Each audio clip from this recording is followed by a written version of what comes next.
Om Namah Shivaya. Om Namah Shivaya. Om Namah Shivaya. Om Namah Shivaya. Om Namah Shivaya. Om Namah Shivaya. Okay, so we're going to do a reading. I just did one on what's happening with Palestine. So if you are aware of the ascension and what's going on, you know, we're going to be doing some information on what's going on with our ascension, and we're going to move into a new clarity, I hope, in consciousness, the consciousness of ascension. And ascension is not a stagnation of joy and power. Sorry about the noise. I got dogs, all kinds of things are happening. But I wanted to go into the energy of Kali, because we are dealing with so much energy. It's so intense. And the energy of Kali, to see what we can expect from the ascension and where we're going. Okay?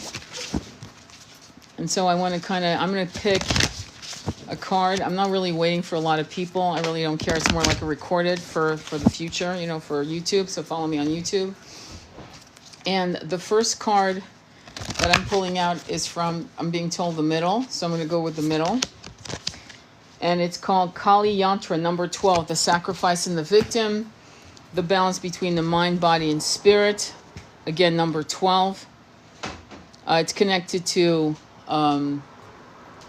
the energy of 3, Uranus, the planet Uranus, originality, maverick, thinking. What else can I say about it? It's a pretty, if you can go from 12, if you were born on the 12th day, and you can move your energy from sacrifice, victim to 3, which is the balance of the mind, body, and spirit, you're in the right track. So I'm going to read to you from the Kali Oracle deck. And I'm also going to do some tarot.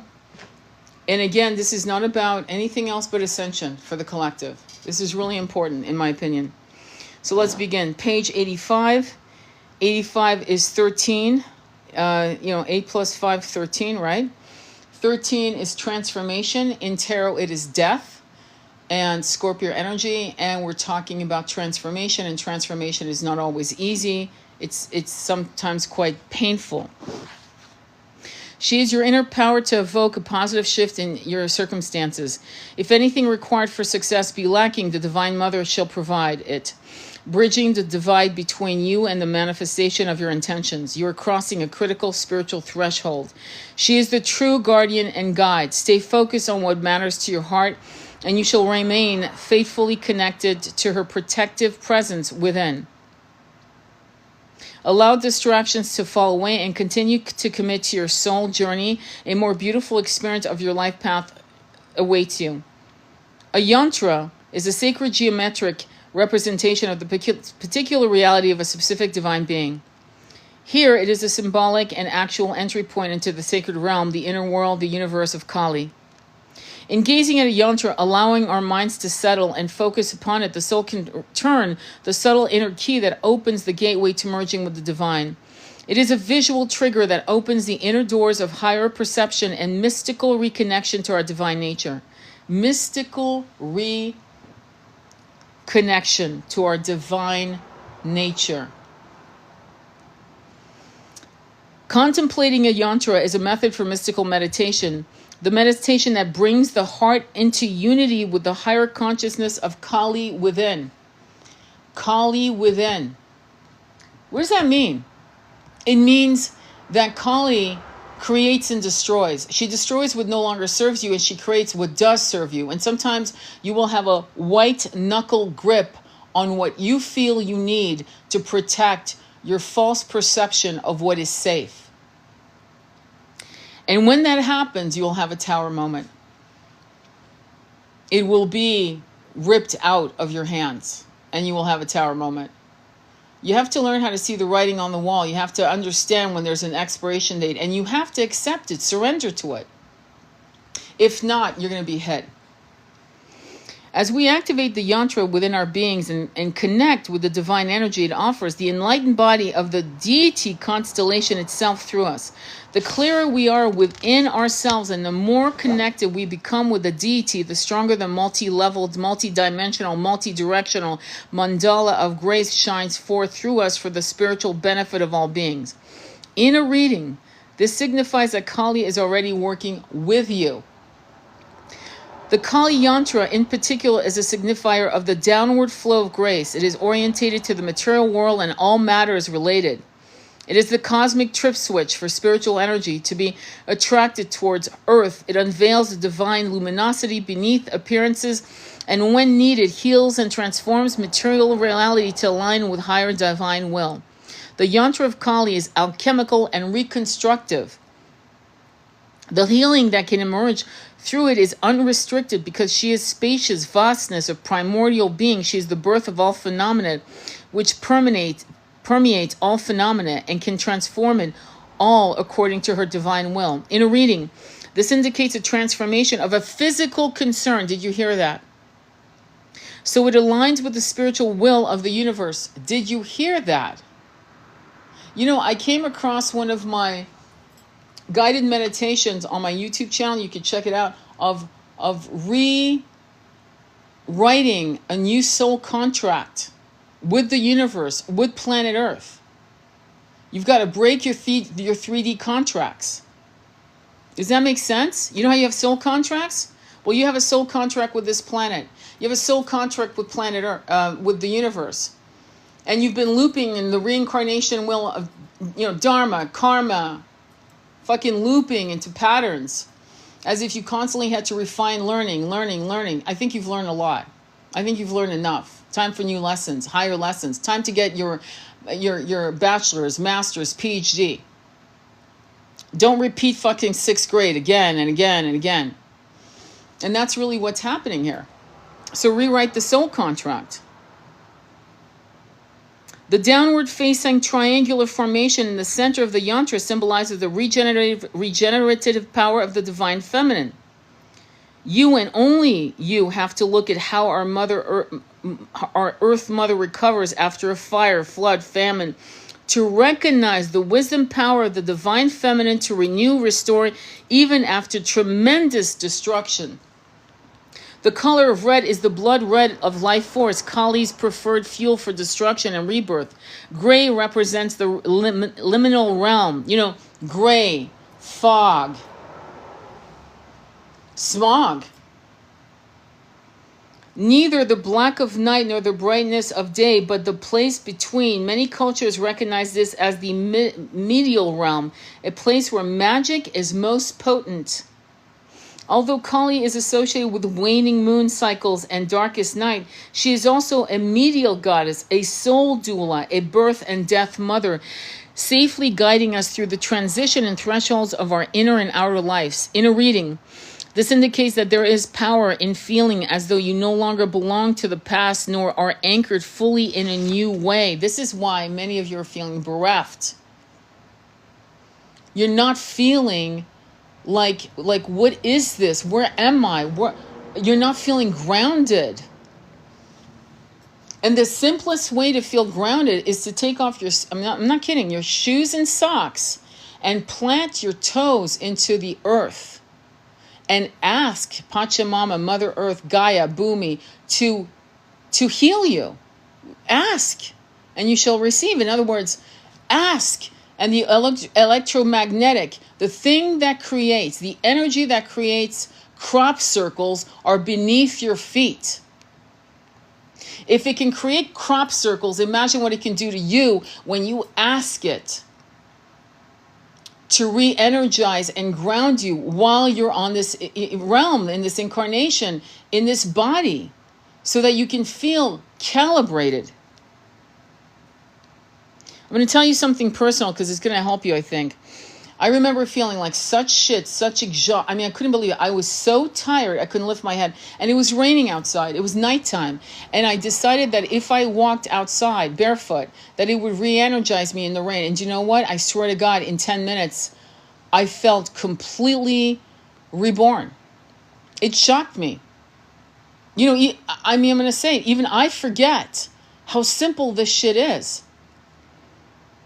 Kali will manifest her will in the spaces of unknowing, molding and guiding you from within so your path will be fulfilling to your heart. The subtle channels of energy unlocked through intentional engagement with yantras are further empowered through the placement of hands in a particular posture called mudra. The Kali mudra is created by interlocking your fingers and placing the left thumb over the right with the index fingers together and extending to an upward pointing position.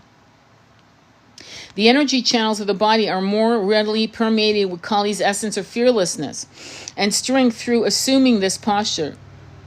The strong direct nature of the mudra with the left thumb on top generates clarity of action from feminine wisdom and receptivity rather than masculine logic, and will to direct, let your instincts rather than your logic lead you forward at this time. Yeah, we need, I don't care if your gender is masculine or feminine, the feminine energy will lead you to the best possible outcome. In connecting with the yantra amplified by the mudra, we are powerfully invoking Kali. On a human level, that empowers us to use physical, emotional, and psychological obstacles and pain to broker our transformation. As you become increasingly attuned to the feeling and sensation of Kali's presence, you will be able to sense her power coursing through your subtle body as you assume the mudra and view the yantra with conscious intention to connect with her. If you've been feeling weak or vulnerable, remember that you are a powerful divine being. You do not need to act from fear. Instead, trust the inner guidance of the heart as to how and when to act. Finally, this oracle is a notice of supreme protection. If you suspect that you've been the subject of negative energy, work, or projections from others, that you're being blocked or sabotaged, intentionally or otherwise, the Oracle of Kali Yantra is the medicine of clearing and protection that shall nullify the effect. There is no need to dwell upon negative workings of power, nor to be intimidated by worldly authority. Place your faith in the ultimate power of the divine. The mantra is Om Krim Kalikaye Namaha. Om Krim Kalikaye Namaha. Om Krim Kalikaye Namaha. Okay. So you want to, how do I say this? If fear brutalizes your heart, use a mantra. If depression attacks you, chant a mantra. It may not work right away. I'm not going to lie to you and go, oh yeah, it's a magic pill that suddenly, within 2 seconds of doing it, you feel better. But I will tell you something that will reset your nervous system is to actually do what they call fire breathing. I call it the train, and it's all breath through the nose. And you're just really powerfully pulsing in and out breaths through the nose. And within 20 seconds, your whole nervous system will relax. I'm not joking. It's what I use for my clients when we do hypnotherapy. We do the what I call the train, what people call fire breathing. I want to ask another question. I bought Recall, so excited to read it. Oh my God, thank you. That's so sweet. Oh, that's exciting. Well, it's intense, and I wrote it in, when did I write it? In 2012 is when I wrote it, but then I re-released it. And I re-released it to, anyway, you'll see, you'll read the opening letter. I re-released it back November 2023. And so now that you guys are here, thank you, Gemma. I really appreciate that. Thanks for supporting me on that book. Hopefully you'll enjoy it. Hopefully you like erotica, because it's very, very erotic. Very. And why me on that book? Hopefully you'll enjoy it. Hopefully you like erotica, because it's very, very erotic. Very. And why do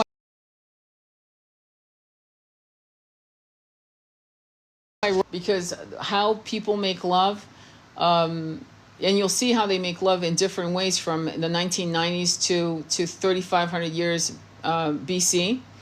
You'll see how lovemaking is different. You'll see how sex is used.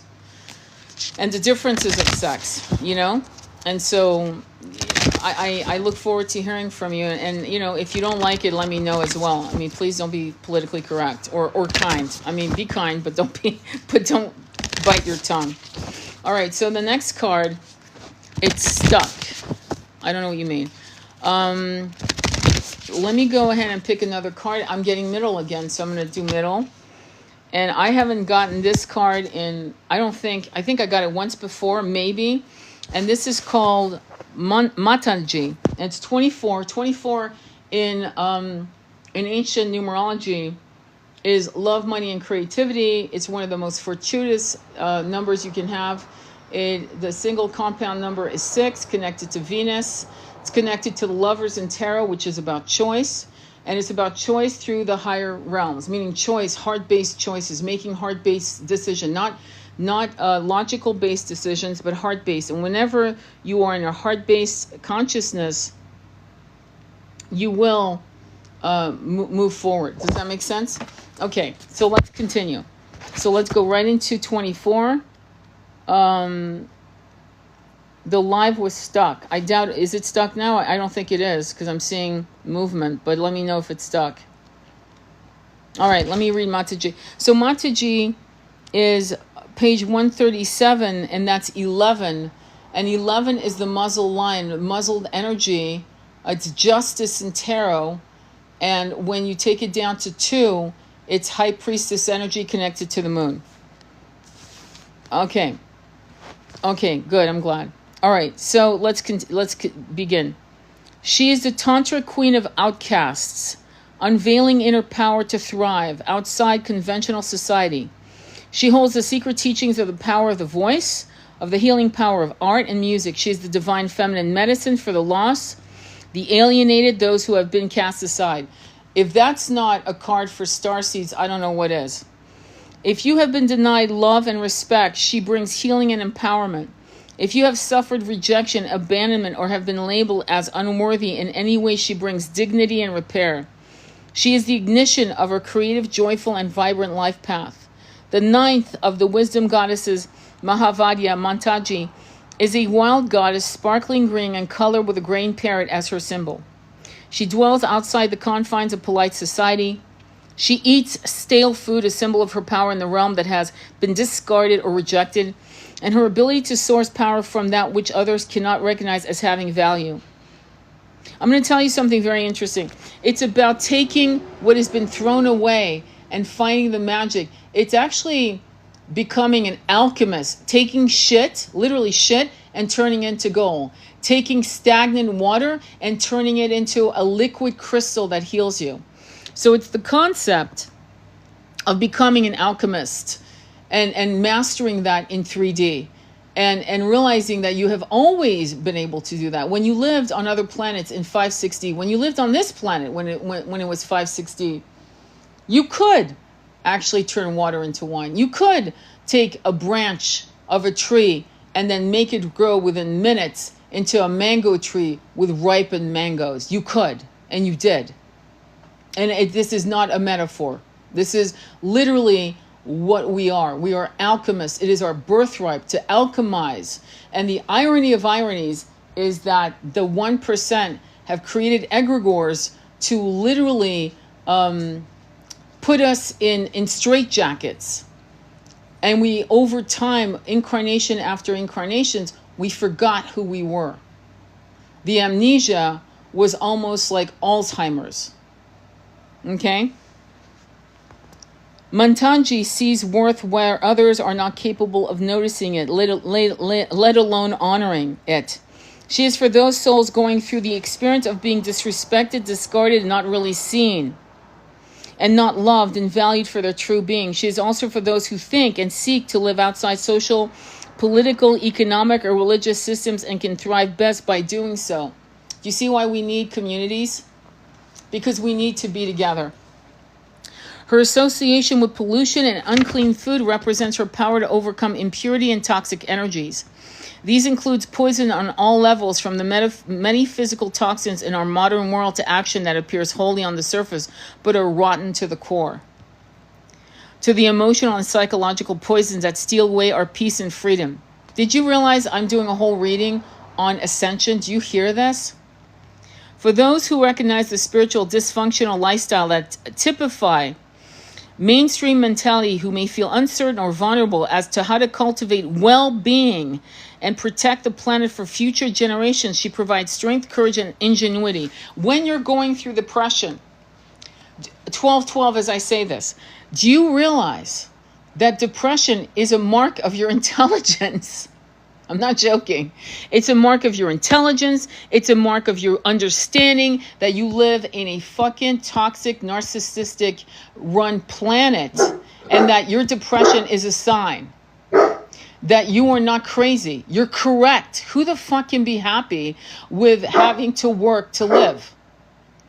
And I don't mean lazy stuff like working to live because you're lazy. Because trust me, many of us would be busy writing our books, tending to animals, tending to writing poetry, tending to healing people in our own ways, tending to doing things and gifting our gifts to other people for free. So it's not about laziness. It's not about sitting on your ass. It's about we are actually being stopped from doing our love. You know what I'm saying? Rehabilitating people, helping them heal from trauma, helping them see the truth of their souls. Do you understand? We are so busy just surviving that we are being prohibited to do our mission, and hence why you get depressed. Because you're realizing, holy shit, is it me? No, it's not you, my sweetie. It's not you. You're fine. But you live in a planet that is run by fucking deviant psychopaths. And hence, you're depressed and you feel powerless. Mantanji opens the sacred pathway that bypasses fear and moving with the crowd, releasing constrictions to the soul and allowing for authenticity and a deep inner aliveness to emerge. You'll know when this is happening because you will feel increasingly like yourself, responsible and free to create your path in a life while recognizing how trapped and deadened so many are around you. You will feel grateful that you don't fit in and determined to manifest something constructive with the gift of freedom and spiritual power that you've been able to access. Mantanji is the liberator, and her appearance in a reading implies you cannot find fulfillment in the dreams another has dreamed for you, nor in the value that mainstream society holds. You have a path and a purpose that needs to break with societal conditioning, and sometimes that will mean experiencing what is to be an outsider. All of us have felt like outsiders. In fact, some of us were always felt like outsiders from the time we were aware, from the time we could walk, from the time we uttered our first words. We felt as if we had been dropped in the wrong planet with the wrong family, though loving or not. It doesn't matter. It was like, what the I don't understand. What is this place? However, you are never alone, and really you belong to a soul tribe of unique beings with Mantanji as our spiritual queen. There's nothing wrong with being different. You can find a way to belong that does not compromise your essential self, but rather frees and empowers you to belong to yourself fully. As the tantric emanation of Saraswati, Mantanji opens us to the esoteric power of speech. This is the realm of poetry, speaking, and writing that inspires and uplifts. The use of words in such a way that they have the power to change another state of being. Some may call this spell casting. A beautiful teaching associated with Mantanji is that the devotee must treat all women with reverence and respect. She will not manifest her blessings where the feminine is criticized or desecrated. We use the power she gives to honor the sacred, and her power grows in us. To use such power to put another down is an act against the goddess and will not manifest any benefit. So Mantanji's presence often indicates a time when we are learning this spiritual power and responsibility as our influences expands. In a reading, she augurs the overcoming of a toxic pattern or situation. If you've been feeling at the mercy of another person or situation, she reassures you that you have the spiritual power within to claim your energy as your own. Did you hear that? You have the power to claim your autonomy, to claim your rightful self. Do you understand? In other words, the switch, the dimmer switch, is no longer working. It's bright as fuck. That's it. That's the only default. Bright as fuck, or there's no light. What does that mean? It means either be in your true light or you will not survive yourself. You will go into the dark night of the soul, and one day you will not walk out of that dark night. Be yourself. If you're being yourself in all your light, this is me saying that, you will attract your soul tribe. And they will come to you in the Hopi prophecy as rainbow-colored people, all colors, all genders, all religious foundational beginnings. They will come to you and you will recognize each other as soul tribe members. I'm telling you this. But if you play small, they will not see your light, and you will keep bumping into the mediocrity of the cattle humanity, of the people who are apathetic and fear controlled. She will assist you in shedding psychic contaminations or residues from others, and you need have no fear. As Matangi operates outside system and conventions, if you're feeling afraid or victimized within a system of bureaucracy, for example, you are asked to seek sanctuary in her and trust in her overriding power. No fasts or other purification rituals, no initiations or other forms of teaching are required to practice Matangi's mantra. She encourages music and dance as a way to connect with her and receive her blessings. She reminds us that to the divine eye, we are lovable, worthy, and acceptable as we are. Hers is a joyful path of the heart. And her mantra is Om, Reem, Aim, Shreem, Matangi Vadi Swaha. So it's Om, Reem, Aim, Shreem, Sri, Mantajesvadi Swaha. I'm going to say it one more time. Om, Reem, Aim, Shreem, Sri, Mantajesvadi Swaha. So, as you repeat it, you start going into the rhythm of this ancient Sanskrit language that has the vibration match of mathematics and sacred geometry. So that was the reading for you. There's a couple things I want to share with you. I've shared with you the book of water, right? And I just got, and I've been doing this for a while now. When I wrote Recall, again, thank you, Gemma, for buying it.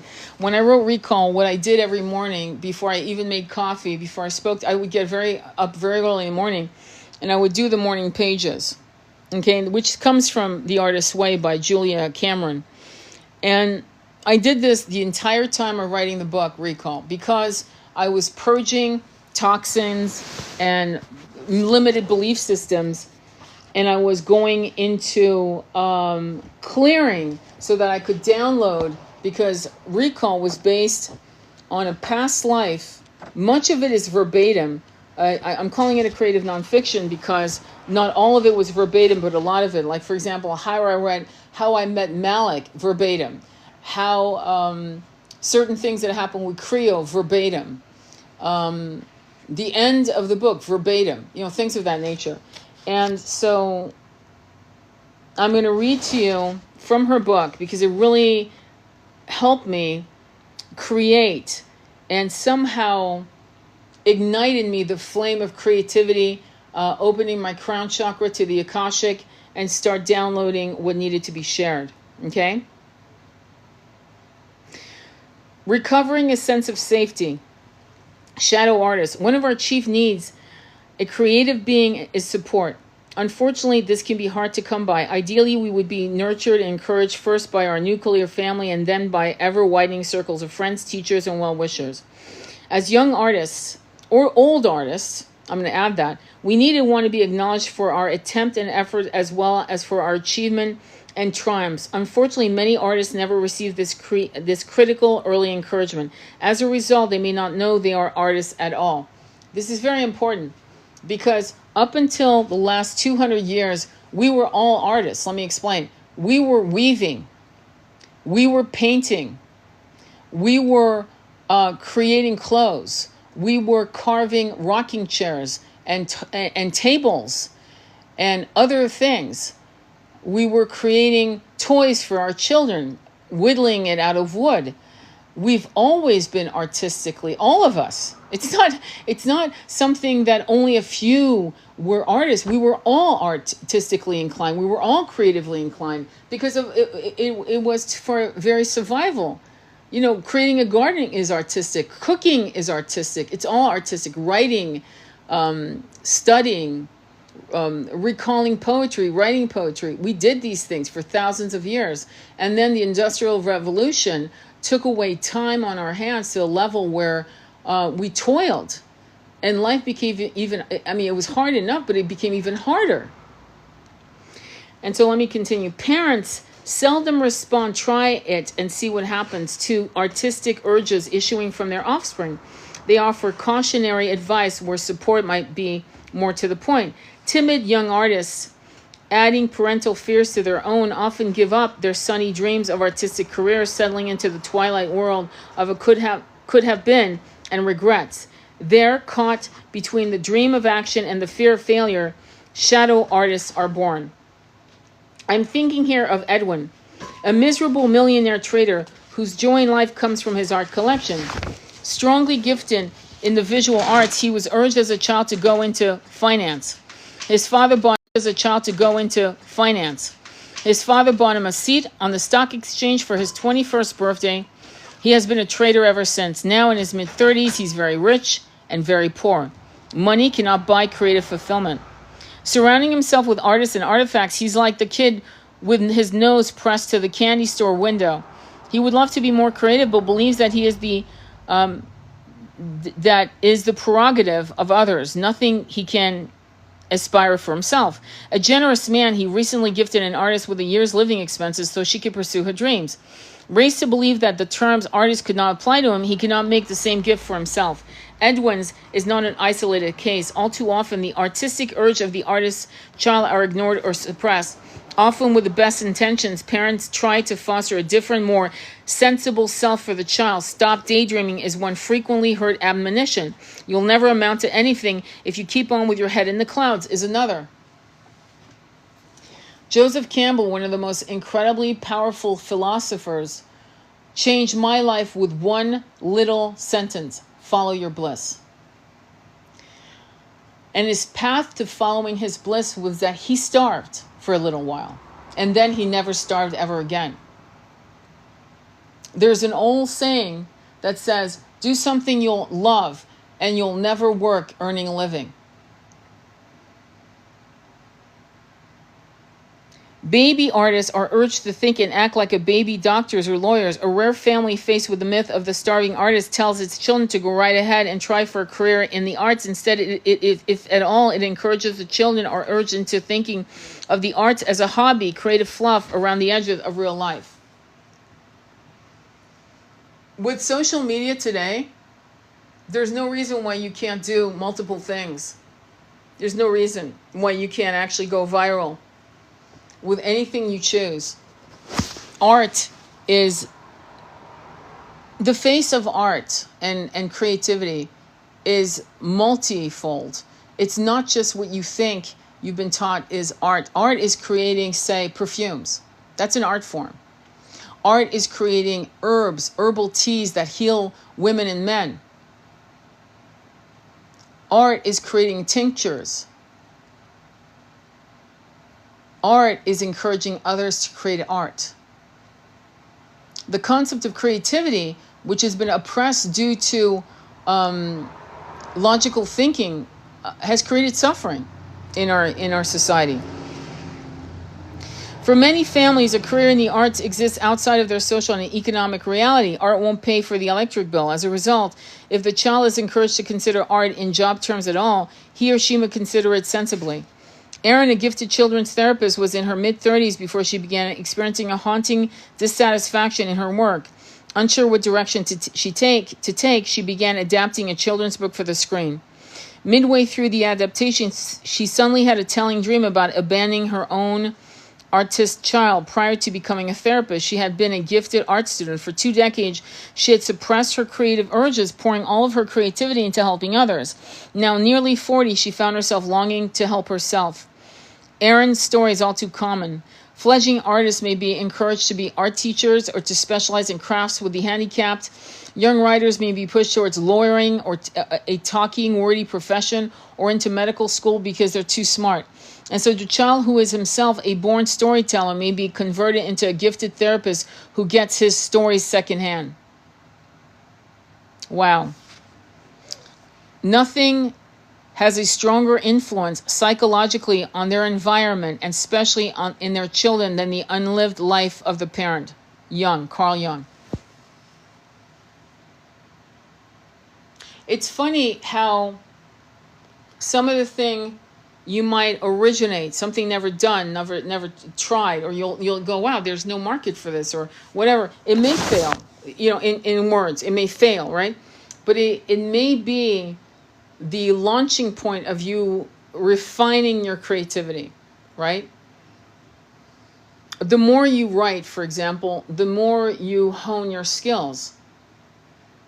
Creativity is no different than being an Olympian. And what does that mean? It means if you train, how do you train? By practicing your art, your creations. The more you practice, the more you hone your skills until you master them. And honestly, miserable people have oppressed their innate desires as children. And they go into depression. It will destroy you. I know that for a fact. We have been taught to believe that the negative equals realistic and positive equals unrealistic. Susan Jeffers. Do not weep. Do not wax indignant. Understand. Baruch Spinoza.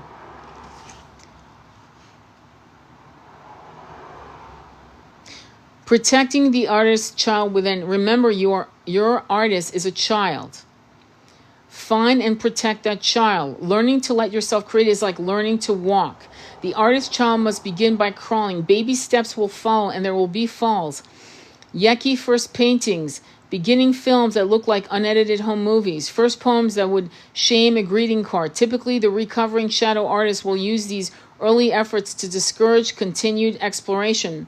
Judging your early artistic efforts is artist abuse. This happens in any number of ways. Beginning work is measured against the masterwork of other artists. Beginning to work is exposed to premature criticism, shown to overly critic friends. In short, the fledgling artist behaves with well-practiced masochism. Masochism is an art form long ago mastered, perfected during the years of self-reproach. This habit is a self-hating bludgeoning with which a shadow artist can beat himself right back into the shadows. It's funny.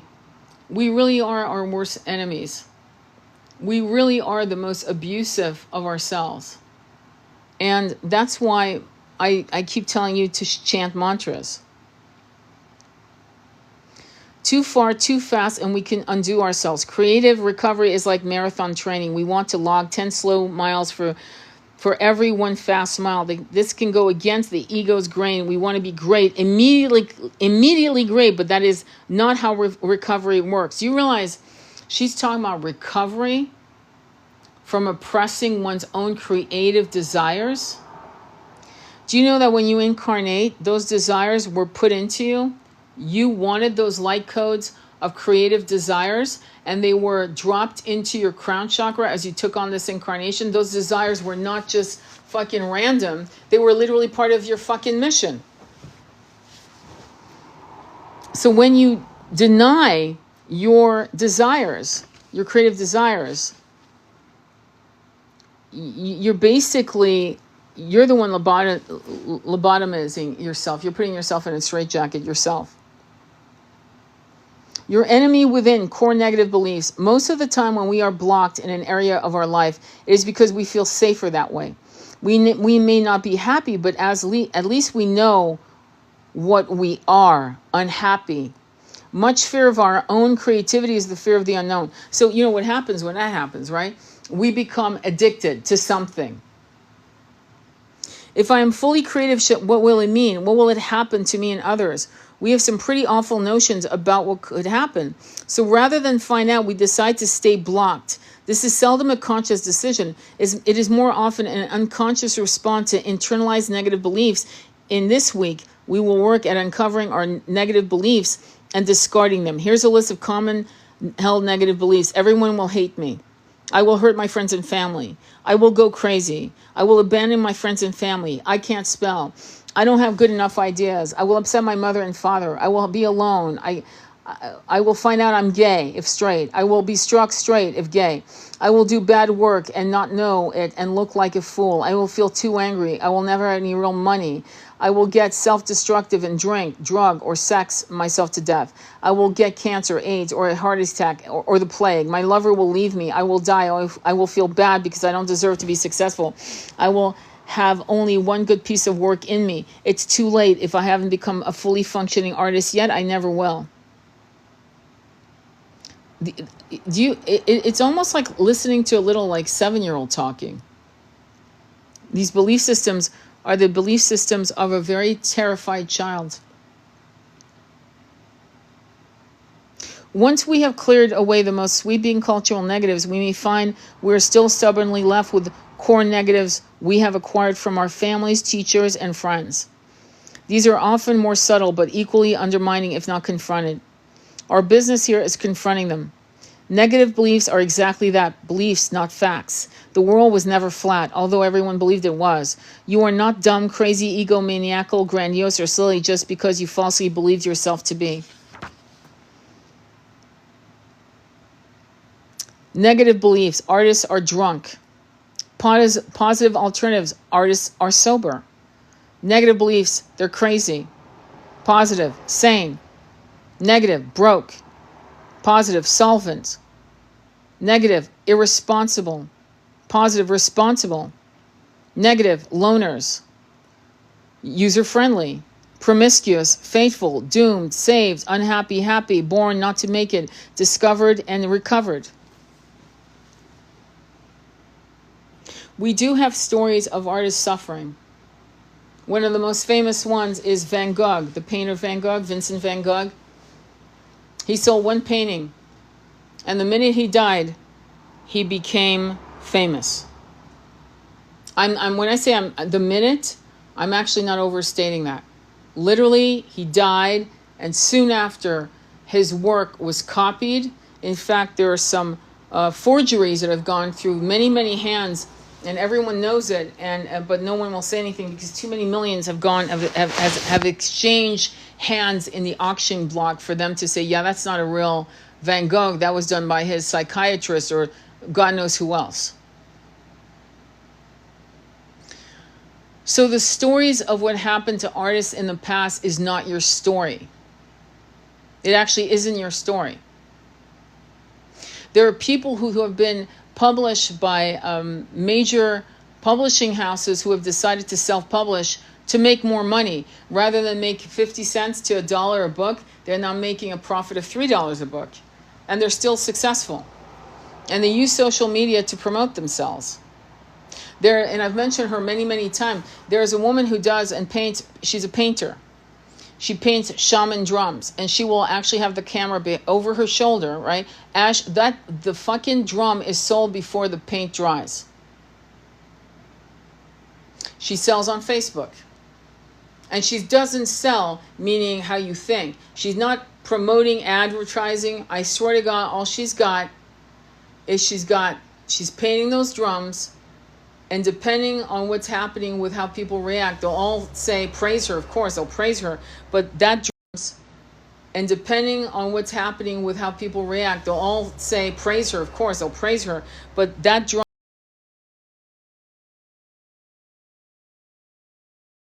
drum will be gone. And we're talking about $600 to $1,000 for the drum. Just so you know. Just in case you're thinking it's a $100 drum. No, we're talking about fucking serious money. Okay, just in case you were thinking, oh yeah, it's probably $200. No. It's a fucking expensive drum, and I've bought a few of her drums, and I've been in these weird situations of paying Peter to pay Paul, paying her instead of and kind of juggling money because the drum spoke to me like insanely. As if on the side note, there are 2 drums I'm selling that she created that I love, but I have to like, you know, get rid of certain things because I have too many things. And I'll advertise. There's like a Jaguar drum right now I'm looking at with Amarita mushrooms and with hummingbirds, and it's beautiful. It's absolutely gorgeous with gold. But my point to you is to say that when I bought that drum, for example, the one I'm talking about, the black Jaguar coming out of the night with the butterfly over its head, like 20 people were all jockeying to get it. You know, they were like, everyone was going insane. And all she did was, like I said, put the camera behind her shoulder and start painting. That's it. Okay? She didn't advertise on Facebook. Never has she advertised on Facebook. Never. And she has an Etsy shop. And every once in a blue moon, she'll do, say, a turtle drum. And not everyone wants a turtle drum. It's a specific person. But I'll tell you what, everyone wants a jaguar, a lion, and a horse. I'll tell you that. And a wolf. She sells out, and owls. Oh my God. They just go, go, go, go, go. So she's making probably, okay, $5,000 or $6,000 or even $10,000 a month selling drums. And then she'll sell one of her original paintings. And some of her original paintings go for 7 to 10 grand. Okay? So that's my point here, is like this concept. Now, as a writer, you have to concentrate on what you're writing and what you're doing, you know, your book. Well, when I did, and I'm going to give you an example, when I put Recall on TikTok, it was banned within 3 days. Banned. The content of the book is intense. I'm not selling you fucking stickers and little paper clips and little doodads with the book. My cover is pretty simple.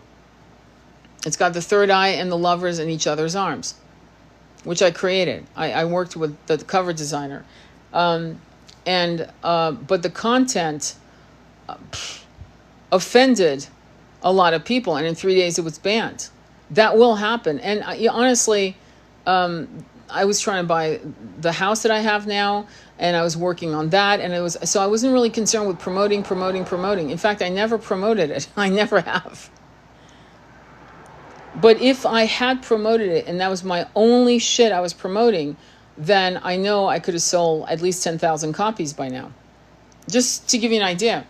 And I've had too many people read the book, and that's not self-promotion. I'm just telling you, just to explain shit to you, is that if you're going to do something, you're going to have to like, say, okay, I'm focusing on that. But the thing about it is that I didn't have just that to focus on. I had multiple things. I have multiple things in the fire. And I would say that is the only Achilles heel in being a multi-creative person. Okay? And so when I finished the book Starseeds How We Fell, oh yeah, I'll promote the shit out of that. Why? Because it'll be, to me, very, very important for people to realize the very stories that I've had the fortune and the honor to download through Akashic readings. And that book, I'll promote the fuck out of that, because it will be another discussion. It will take us from, say, Journey of Souls and by Michael Newton, and The Untethered Soul by Michael Singer. And as a woman, I will be talking about how we fell and lost ourselves in the 3D mosh pit of shit that became this planet. And we're cleaning it up. We are cleaning this up. And so for some reason, that book is going to be something. And why am I saying all that? Because I'm trying to tell you why some things are not going to be viral, because maybe you're concentrating on other things as well, but you need to birth something first. And birthing something does not make you a failure if it doesn't sell 100,000 copies, whether, whatever. Like this artist who does these shamanic drums, they're all originals. She's not selling prints, okay? They're all originals. Once they're gone, they're gone. Okay, and I think that depending on what you're looking to create, okay, you're going to be led to how to promote yourself, whatever product it is. From a tincture, and again, should I bring you back to the amazing young girl who lives in Costa Rica with the blonde dreadlocks who sells magnesium spray? That's all she sells. It's all she talks about. And now she's added some products like armpit masks and shit like that. You know, hair oil for the hair. She's expanded. But the first, I'd say 3 years, at least 3 years, that's all she promoted. Just like ritual oil, which is something we know in the spiritual community. Ritual oil is moringa oil. It's moringa oil with blue lotus flowers soaked in it.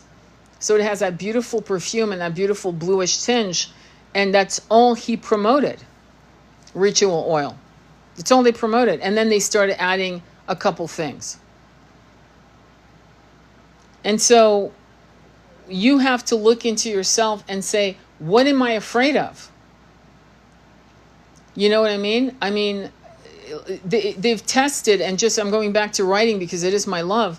They've sent manuscripts, okay, Pulitzer Prize winning manuscripts to publishing houses that rejected the fucking books. Didn't even recognize what the fuck, you know, from Tale of Two Cities to Hemingway's For Whom the Bell Tolls were rejected after the fact. Thornton Wilder's The Bridges of St. Louis Ray, written in the 1920s, was rejected. It was a Pulitzer Prize winning novella. So the beautiful thing about you living in this timeline is you are no longer a victim of the system. You create the system by promoting yourself through social media. And so you have nothing to fear. You know what I mean? You have to have the balls to just go at it. Go right into it. Any questions or comments on that? Thank you, Gemma. That's really sweet of you. So what is really the truth about your journey as a creative human being? I've met people who never knew how to draw, became tattoo artists. I'm not joking. And somehow became masters. This idea that you have to go to college to refine your creative desires is a false block created by, again, the 1%. That they do not want to promote creativity in human beings. Because creativity of thought, of philosophy, of visual art, music, frequency, there's a famous, I'm trying to remember her name. Fuck, I always forget her name. Her name is Chanteuse something. She's this beautiful cocoa brown woman who sings incredible, primal, gorgeous sounds out of her throat chakra. One of my friends is Natasha Atlas, who's an incredible singer. She was actually in Kingdom of Heaven in the end. I think it was the ending credits. She is that voice. And she is not famous like she should be. Because, why? It's not for the lack of talent, because everyone who I've exposed her music, her voice to, literally go, who the fuck is this? My God. Why isn't she everywhere? We know why. The music industry is controlled by fucking psychopaths. And healing sound and healing music is not going to be promoted by the 1%. But what's beautiful is many of us are following these artists, and they have their own 10,000, 100,000 people following them, devoted to them, supporting their work. And that could be you. That could be you. Because we as starseeds follow other starseeds' work because it's healing to us. So you literally lobotomizing, castrating your passions is you're working right into the hands of the 1%. That's exactly what they want. Bravo. Bravo. You just put yourself in the straitjacket because you're afraid of failing. You will fail until you refine your message, your creation. You will fail. You're supposed to fucking fail. Every multi-millionaire, billionaire has said that they failed 1,000 times before they made it. They are billionaires and millionaires who have lost millions and said, well, I've made it once, I'll make it again. And they have. Failure, you better run towards failure. You better jump right into the mosh pit of failure and you will come out transformed. I guarantee it.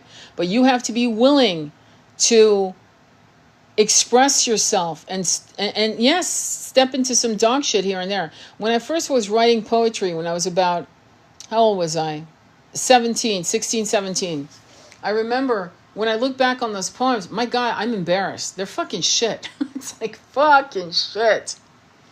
And then, and I remember my twin, when I was 18, I was sending him those poems thinking, you know, I was very self-important. I was very proud of myself. And he never said anything. And then when we reconnected in 2008, and I was in my 40s, and I sent him the poem You, okay, about reincarnation, he was blown away. And he was blown away because I had refined the way I spoke. I'd stopped trying to be clever and wrote from my heart, spoken word, raw, in a very beatnik, in a very masculine, you know, no embroidery in the words way. And it was evocative. And when you read You, which is in the back of Recall, by the way, Gemma, you can go right to the back of the book and You's right there. You can read it. I'm going to be honest with you. I didn't write it. It was divinely downloaded to me. I was like the scribe. I was like the secretary just taking notes. You know what I mean? But that poem, yeah, it's a fucking brilliant poem. And is that wrong for me to say that? No, it isn't, because I'm realizing that I am the conduit. So the way you can actually skirt away from either arrogance, false arrogance, or failure is to remind yourself, you know, imposter syndrome type of shit, to say, everything you do, I'm the conduit. Everything. I am the conduit. I mean, I'm responsible, but I'm not responsible. In other words, I'm not that fucking brilliant.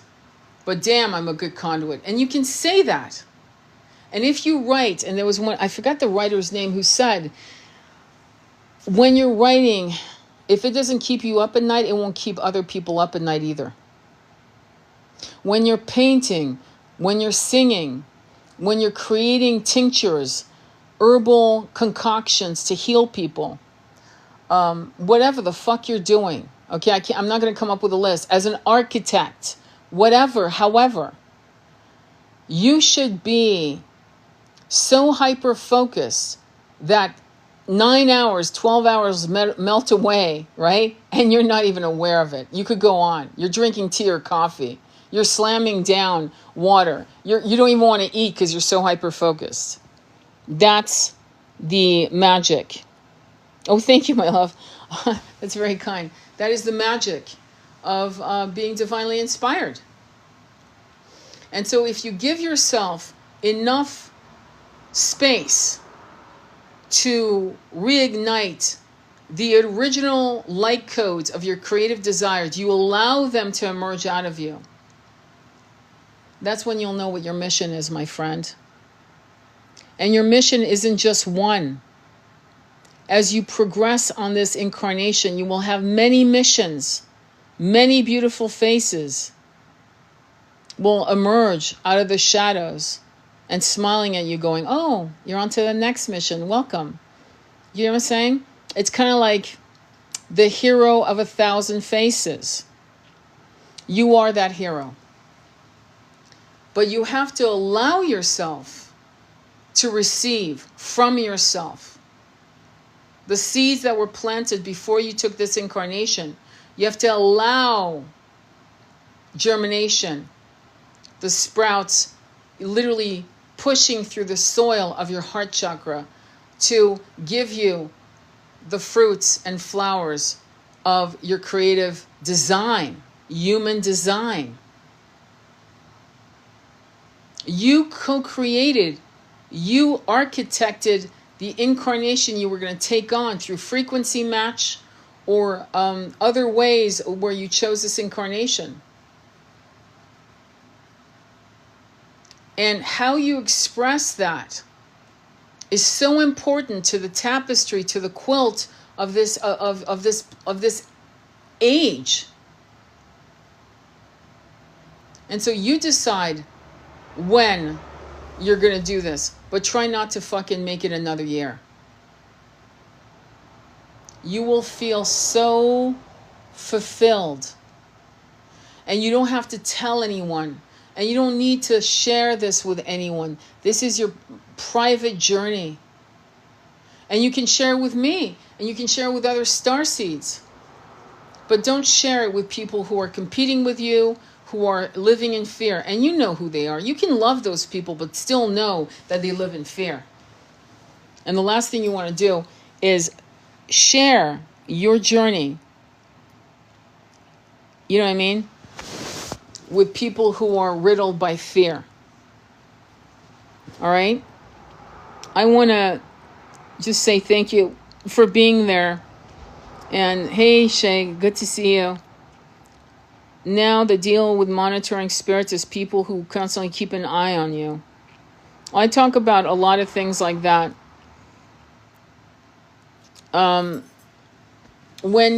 If you feel that you are being monitored, controlled by spirits who control you, saging, calling on your archangels. They only have as much power as you give them, believe it or not.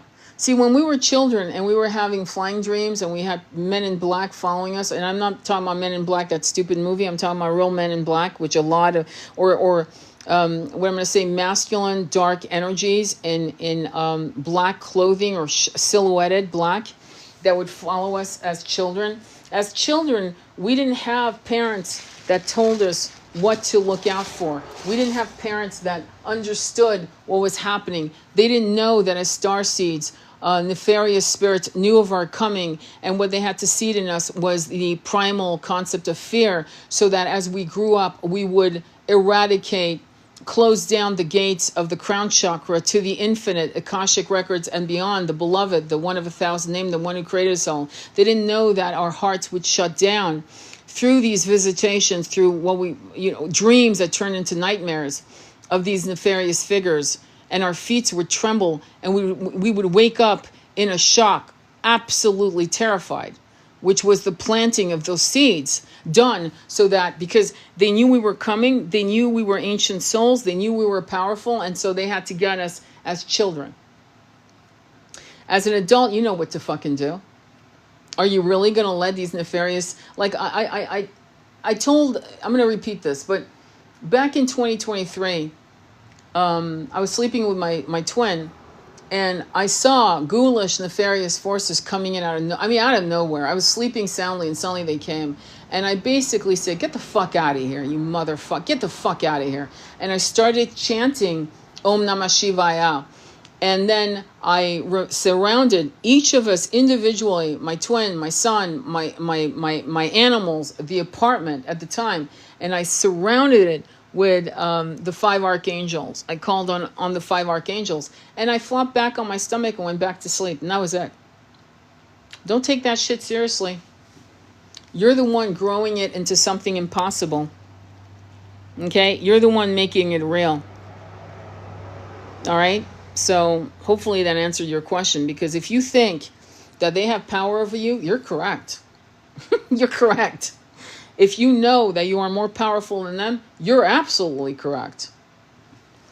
Your belief system creates your daily reality. And trust me, I'm struggling in that too. Like there's shit that, I have to work on.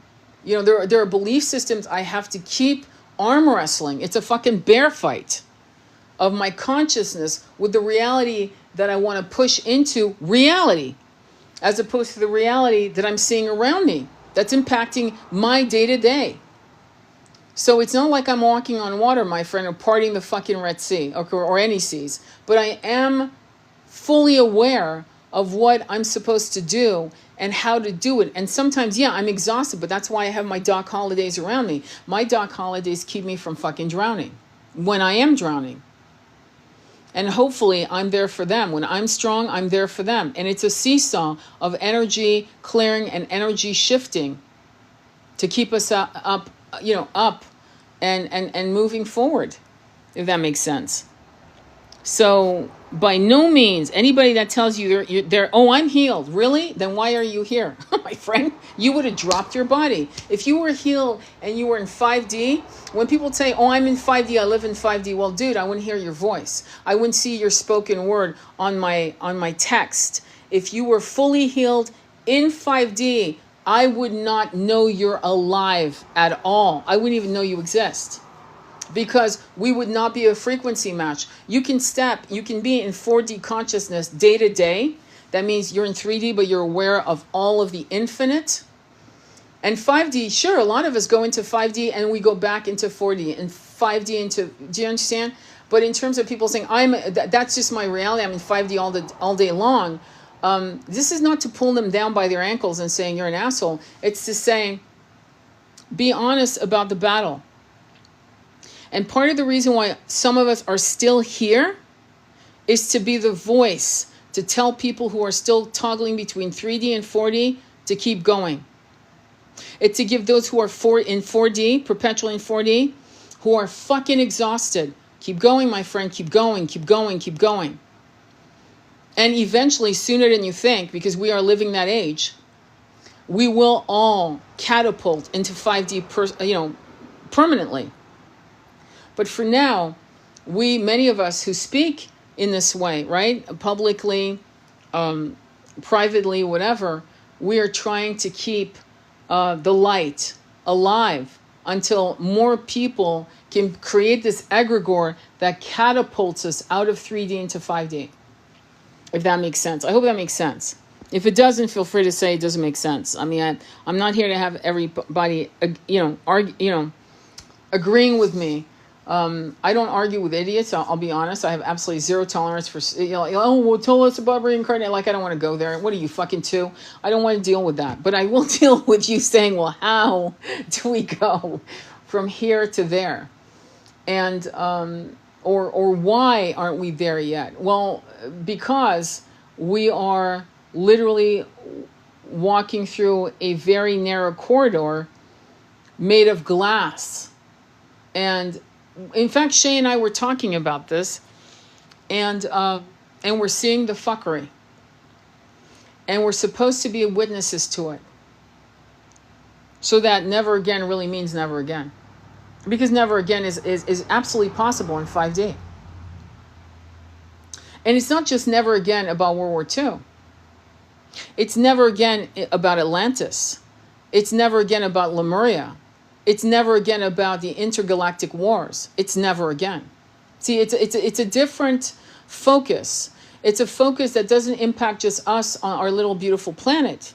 It impacts many starseed tribes. It impacts, in fact, our own kin. When we were incarnating as Pleiadians, Lyrans, Sirians, Andromedans, and so forth, Arcturians, okay, Venusians, it impacts our kin. When you call on your ancestors, don't just call on your ancestors of this current bloodline. That's silly, actually. You're limiting your power. Call on your ancestors. Here's how I call them.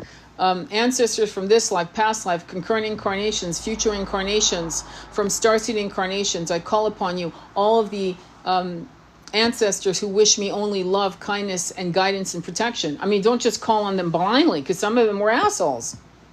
Psychopaths, narcissists. Okay? Not all your ancestors were good people. And so when you call on them, be discerning, be like step into bringing in all of your kin that only wish you love, kindness, guidance, and protection, and abundance. And to give you the courage to keep going. Because they're all fully aware, trust me, that this is a fucking hard planet to incarnate. And not to mention that we've incarnated on this planet so many times. And we're coming to the last incarnation in the 3D realm of this planet. And so, and I keep saying a lot of the same shit again and again, you'll notice. And it's not to bore you. It's not because I have nothing else to say. It's to say to you,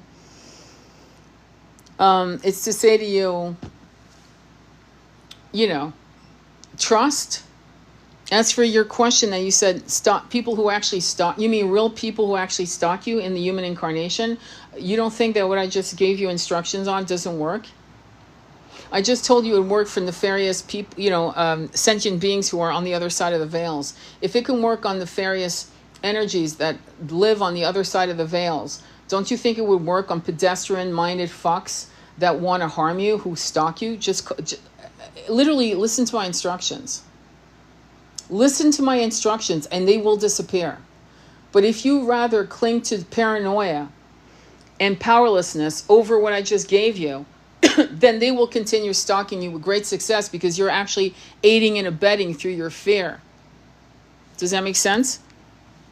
And that's my answer. The answer doesn't change because you're adding more details, if that makes sense. And I have people who are constantly saying stupid shit on my videos, and I block them. From every blue moon, I'll try to argue or bring some kind of wisdom to their stupid comment, and then I'm about to type, and it's hard to type, or something's going on where it's auto-correcting the wrong fucking words, and I'll go, you know what? The universe is telling me to fucking block them. Fuck this. I don't engage with idiots. It's that I just don't. I block them. They want to talk about me race. They want to talk about color of skin. They want to talk about religious belief systems. They want to talk about. They want to tell me that they are the incarnation of Mary Magdalene, Yeshua. That they are the divine. I block them. I'm not going to go. I don't want to volleyball these fucking conversations. They're a waste of my time. You don't entertain people who can't figure out the most basic fundamental concepts of spirituality, ascension, and their own original creation. You don't want to go there. You're going to waste your time. You're going to fucking get pissed off, which will lower your frequency, and you're going to have a massive, really negative day. Block him. And I've told this to younger starseeds. And finally, some of them are going, yeah, I'm starting to block. Well, yeah, no shit. What are you going to argue? Fucking stupid? You can't argue stupid. You can't. So, okay? So that's the advice. That's it. All right? Much love to you all. I will upload this on YouTube. It's a misguidance on waking up to their divinity. Oh, you mean them thinking that they are incarnations of this, that, and the other? A misguidance to their divinity. Hang on, because I'm thinking about how you're putting it together. I mean, I know what you mean completely, but what I'm saying is a misguidance to their divinity. That's a very diplomatic way of saying that they're arrogant, deluded, psychosis is what it is. You're a diplomat, my friend. I'm not, because we don't have time. But I think it's a beautiful, because you see divinity in all sentient beings. And I would agree with you, but we have examples of Daniel Weiss and Bibi and Trump and other people like that who are definitely not in their divine light. So we have to recognize that in this system right now that we live in, that there is evil personified, and there's no divinity in evil. It cancels itself out. If I put black ink in water, it is now, the water is, I can't drink it. It's not safe for me to drink it. It's now water that's been contaminated from a pollutant, in this case, black ink. It will turn my mouth black, my teeth black or gray. So I think there's a point where we need to really call out shit for shit. And shit is not rose petals. Shit is not a sorbet frappe. Shit is not gold. It's shit. And some sentient beings are not aligned with their divinity. There is no divinity. They lost that frequency a long fucking time ago. How long ago? I don't know, and I don't care. If that makes sense. That's where we need to make sure that we heal ourselves, because we need to make sure that we protect each other and ourselves so that we're not corrupted by trying to figure out why people are evil. We don't need to know. Enough said. Action speaks louder than words. We need to move over, on, and create a light that's so blinding that they're run back into the caves of their deviant desires. And that's it. Let the universe handle these trolls. Okay? And it is what it is, in my opinion. And that will actually simplify your life when you are that, cut and dry. Oh, you're an asshole? Oh, bye. That's it. I'm not going to convince you of anything. Because evil derives pleasure from doing evil, and evil cannot be argued into light. It has to want it for itself. And that much I've seen in my Akashic readings. I've seen that in action. Evil will become light when it wants to. It will be activated by a universe, and it will accept the activation from the universe and surrender to that activation, and suddenly evil will actually break open to its light. And you and I can't do that.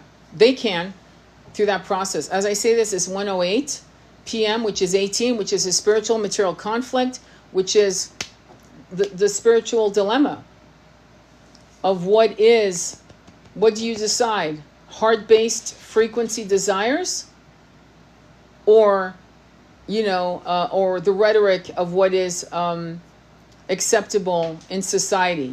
Chase money, chase power, dog eat dog. Okay? Let me look at this. You're asking a question. Let me look at it says here, hang on, Mama Yeti. Do you think evil is here for the divine purpose of growing our light? I get hung up. No, it was never, no. We went around, back in Atlantis, we started collapsing because evil was normalized as a polarity. In the beginning, there was a sense of, looking at these, the Atlanteans there were factions of Atlanteans, just to remind you. And there was a sense of tolerance, as we have with, say, the fuckery of creating lab meat, the fuckery of genetic manipulation, all of these fuckeries, right? And the Atlanteans of light tolerated that, thinking in their collective consciousness that eventually the person would reset their philosophy about light. In other words, they would actually go back into their light. Instead, what happens when you allow deviancy to do its own thing, it sinks deeper and deeper and deeper into deviancy. Evil is deviancy, okay?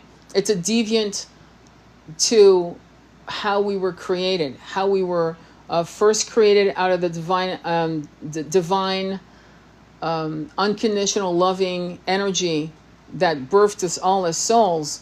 And then this happened. And so, no, I don't believe that there's a reset for that. I think eventually, and I've talked about this, there was a draconian.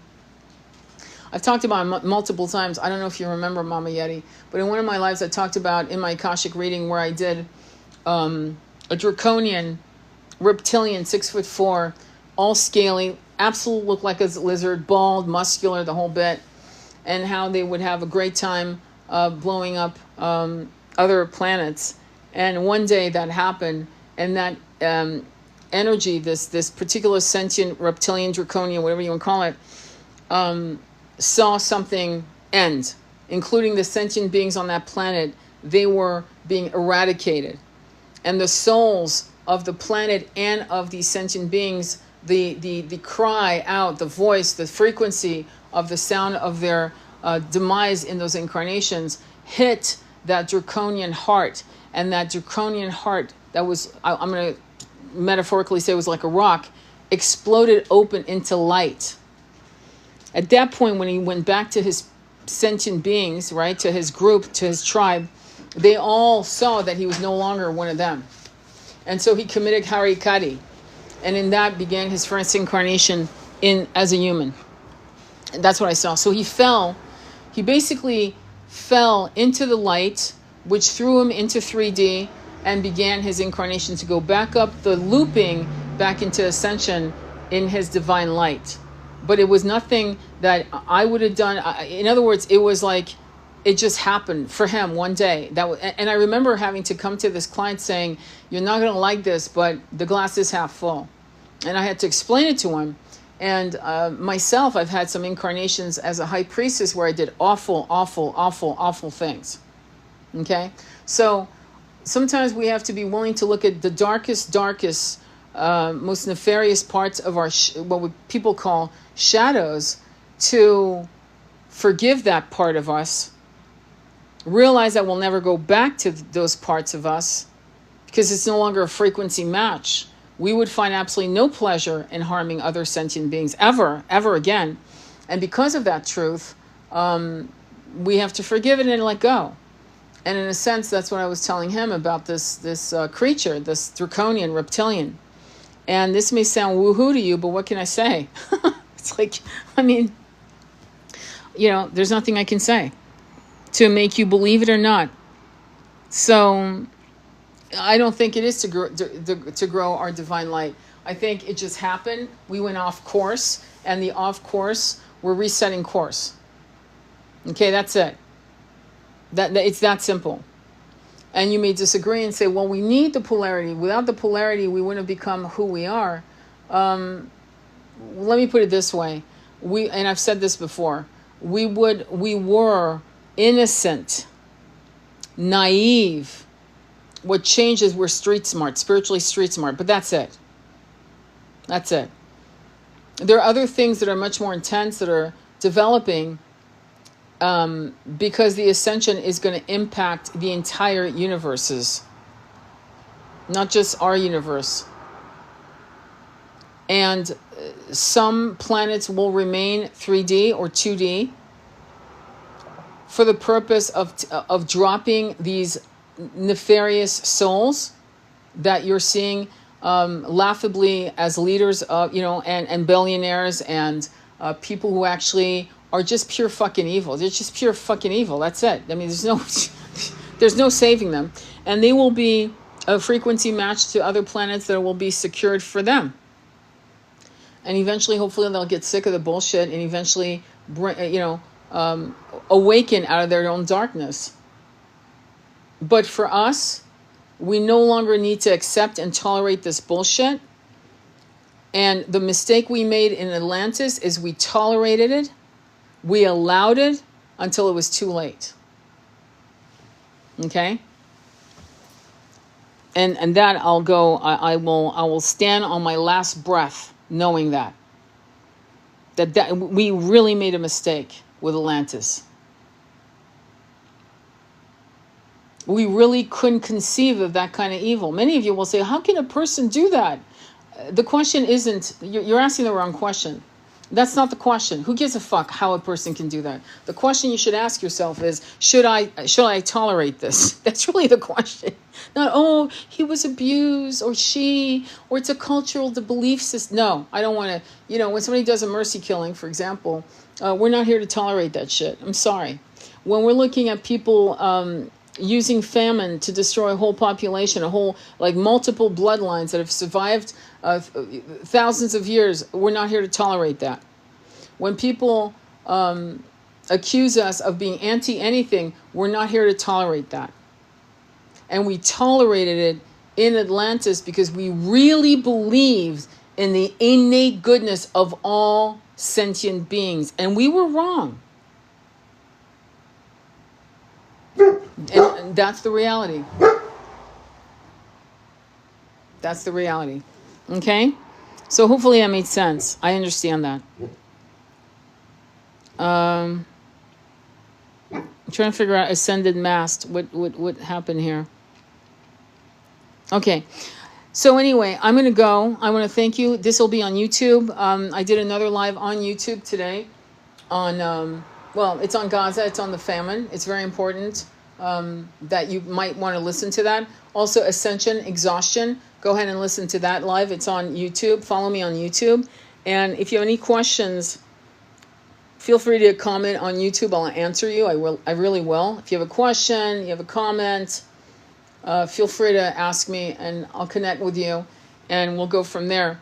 But in terms of your own worth, the only person that can give you self-worth is you. And part of your self-discovery is allowing your creative juices to unfurl its perfume into the world.